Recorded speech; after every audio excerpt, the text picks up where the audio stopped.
Attention.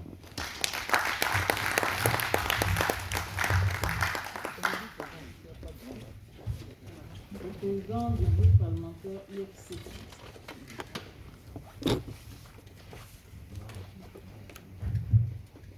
Excellence Madame la deuxième vice-présidente, présidente de séance, Excellence Monsieur le ministre de la fonction publique et de la réforme administrative, Excellences Mesdames et Messieurs les membres du bureau de l'Assemblée nationale et de la conférence des présidents, honorables députés, Mesdames et Messieurs les journalistes, Mesdames et Messieurs, notre pays, le Togo, est engagé dans une dynamique d'évolution depuis un peu plus d'une dizaine d'années et subit des transformations importantes qui visent sur le plan économique à le structurer pour le développement, avec comme objectif l'atteinte de l'émergence à l'horizon 2030. En cette fin de la deuxième session de notre deuxième année de présence à l'hémicycle, le Code de travail est le deuxième texte majeur que nous adoptons après la loi sur l'identification biométrique pour le compte de cette fin d'année 2020. Le travail occupe une place centrale dans la vie de tous les hommes et de toutes les femmes. De l'école primaire à l'université, soit environ 20 ans, une bonne partie des formations dispensées vise à nous préparer pour le monde du travail, qui occupera 30 à 40 ans de notre existence. Et de la qualité de notre passage dans le monde du travail dépend la retraite de près de 30 ans environ à laquelle nous aurons droit. Le monde du travail impacte donc environ 3/4 de notre cycle de vie, de notre existence. Selon les données de la Banque mondiale, la population active du Togo, les estimations pour 2020, la population du Togo est estimée à 3 807 070 contre 2 590 403 en 2005 et 1 670 775 en 1990. La population active a plus que doublé ces 30 dernières années et s'est accrue de plus d'1 216 667 depuis 2005. Durant ces 30 dernières années, et depuis la chute du mur de Berlin et l'effondrement du communisme, le libéralisme politique et économique ont accéléré la mondialisation des marchés et des facteurs de production. Les progrès technologiques, notamment l'apparition d'Internet et la téléphonie mobile, ont profondément modifié notre mode de vie et nos méthodes de travail.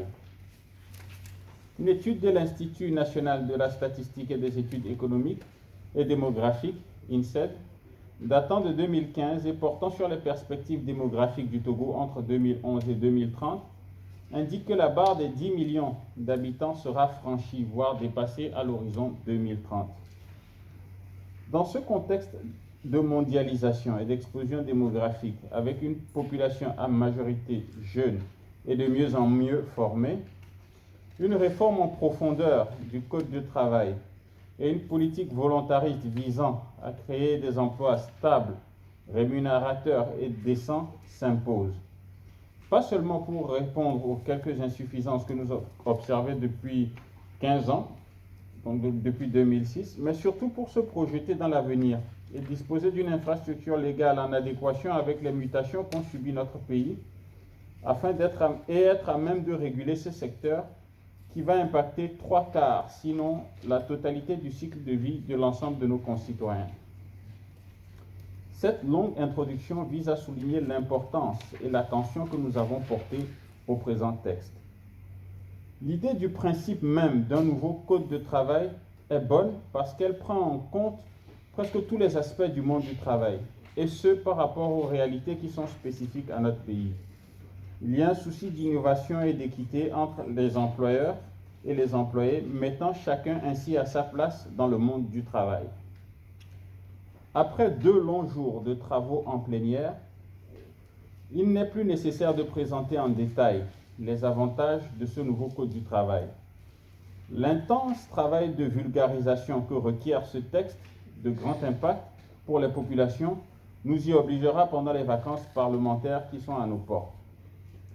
Il est important de retenir cependant que ce nouveau Code du travail est un code suffisamment en rupture avec le précédent pour mériter le nom de loi Bawara, comme le soulignait quelqu'un, et permettra entre autres de redéfinir et clarifier les relations entre employés et employeurs, en réglementant les contrats de travail, le travail saisonnier, le chômage, les conditions d'emploi des étrangers au Togo, acter un certain nombre de droits sociaux,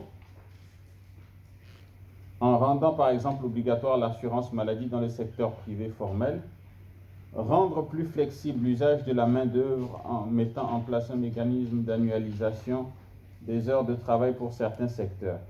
Excellence Madame la Présidente de séance, honorables députés, chers collègues, comme opposition parlementaire, notre rôle est de relever les insuffisances des politiques gouvernementales et de proposer des politiques alternatives.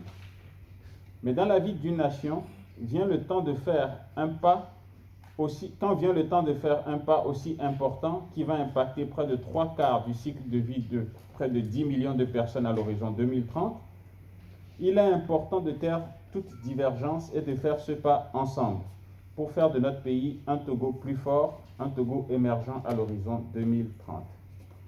Pour toutes les raisons évoquées ci-dessus, j'invite les députés du groupe parlementaire UFC à donner un vote favorable au présent du Code de travail. Je vous remercie.